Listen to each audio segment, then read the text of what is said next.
On a essayé le podcast de culture scientifique. Sous chaque arc-en-ciel se cache un chaudron d'or. Ou l'arc-en-ciel ne serait-il pas un chemin vers un dieu ou des héros légendaires? Ou même un serpent dans le ciel drapé de la multitude de couleurs? Que l'arc-en-ciel fût présent dans des légendes et des mythes, ou qu'il soit de nos jours un symbole de paix et d'égalité sous la forme d'un drapeau, ce phénomène n'a révélé sa véritable nature que sous les expériences et les réflexions d'un homme, Isaac Newton. Et c'est de ce scientifique de renom que nous allons comprendre l'origine des arcs-en-ciel. Isaac Newton est né le 25 décembre 1642 en Angleterre, de parents fermiers. Ayant eu une enfance difficile entre la mort de son père et le mariage de sa mère, Isaac Newton sera élevé par ses grands-parents. Découvrant la physique à l'âge de 12 ans, il révéla des dons pour les études scientifiques. Fini la campagne, fini la ferme. Il continuera ses études à l'université de Cambridge en 1661 au Trinity College. Autodidacte, il tentera de reproduire de nombreuses expériences. Absorbé par les sciences, il décide de continuer ses études indéfiniment. La seule façon pour lui de combler sa soif insatiable de connaissances.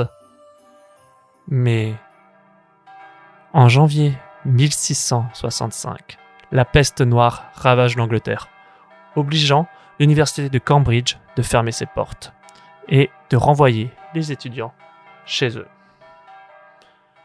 Notre Isaac Newton n'a pas le choix. Il retourne alors chez sa mère, où il va continuer de travailler et d'étudier.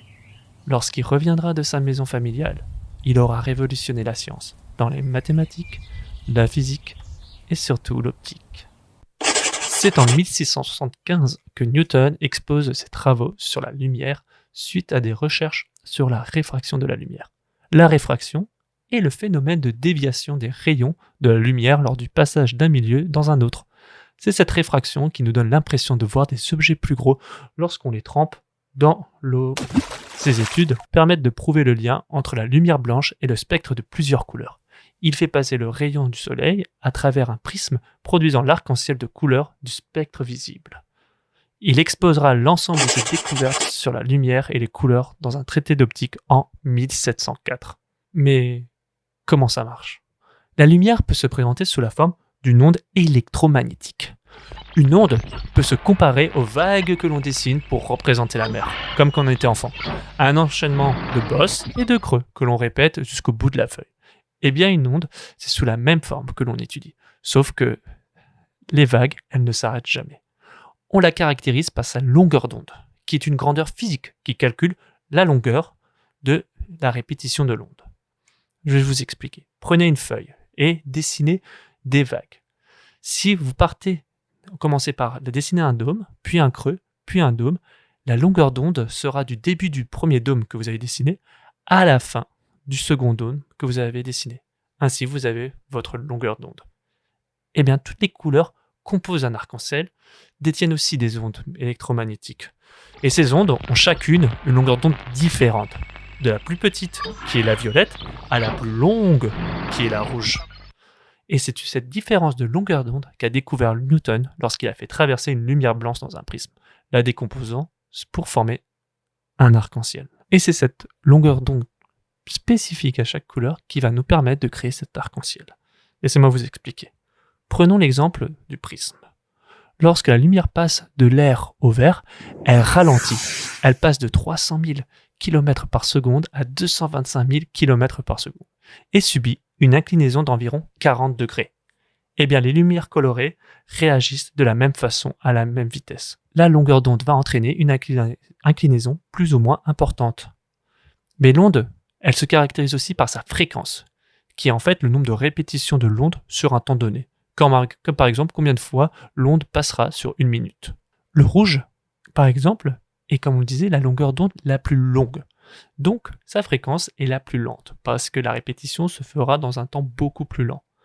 Dû à cette longueur d'onde très longue, la couleur est beaucoup moins puissante, et donc elle va être beaucoup moins déviée. Or, le violet, rappelez-vous qu'il a la longueur d'onde la plus courte, et bien sa fréquence, donc, elle sera beaucoup plus importante et beaucoup plus rapide. ce qui va lui entraîner une déviation plus importante. Et entre ces deux couleurs, toutes les autres couleurs ayant une longueur d'onde distincte vont dévier d'une inclinaison plus ou moins importante. C'est ce qui va nous permettre de toujours avoir la même organisation de couleurs, allant du rouge au violet. Mais une petite question se pose. Combien de couleurs possède un arc-en-ciel ? Allez-y, j'attends votre réponse.